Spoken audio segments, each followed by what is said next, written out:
বন্ধুরা, এই যে আজকে আমাদের বাড়িতে কাঁঠাল ভেঙেছে আমার মা।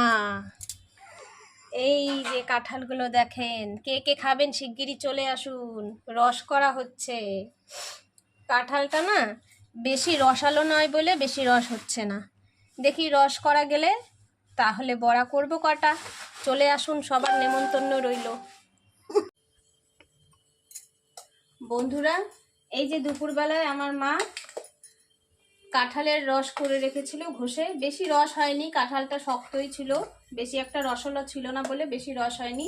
এখন সেই কাঁঠালটা নিয়েছি বড়া করব বলে। এখানে দিয়ে দিব মৌরি,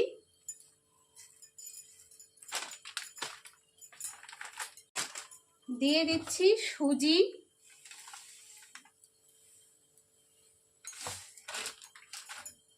দেব এখন আটা,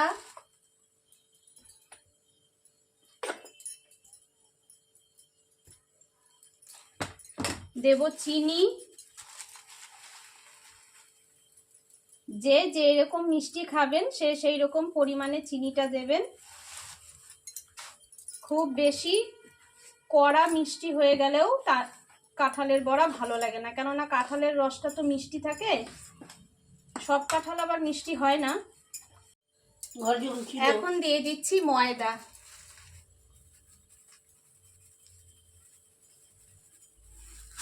সুজিটা আগের থেকে ভিজিয়ে নিলে ভালো হতো, তো আমার ভেজানো হয়নি এখনো। ভিজিয়ে কিছুক্ষণ 10 মিনিট রেখে দিলেই হয়ে যাবে। 10 মিনিটে সুজিটা ভেজে একদম ফুলে যাবে।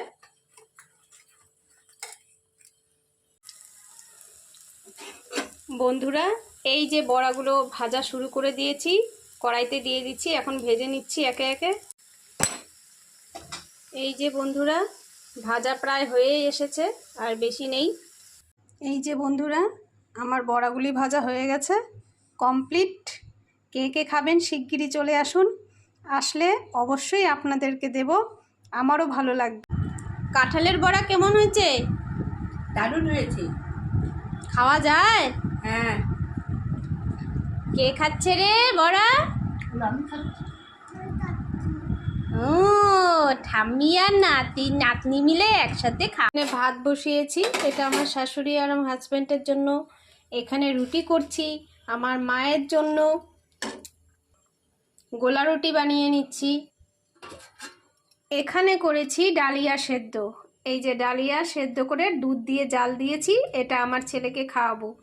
মানে বাড়িতে এখন 5 জন 6 জন মেম্বার, এক একজনের এক এক রকমের খাওয়া। কি করব বন্ধুরা, কিছু করার নেই। এই হলো আমার রাতের আজকের খাওয়ার। মানে আজকে আমি জল ঢেলেছি বলে আজকে রাতে আমি ভাতও খাচ্ছি না, আর রুটিও ভাজিনি, মানে ভাজা রুটিটা খাবো না আর কি। এই কারণে এই আমার আজকে রাতের আমার ব্লগটা এখানেই শেষ করছি। আমি আর ব্লগটা বাড়াচ্ছি না। ছেলের খাওয়া হয়ে গেছে, শুধু শোয়ানোর সময় একটু দুধ খাওয়াবো। শাশুড়িকে খাওয়ানো হয়ে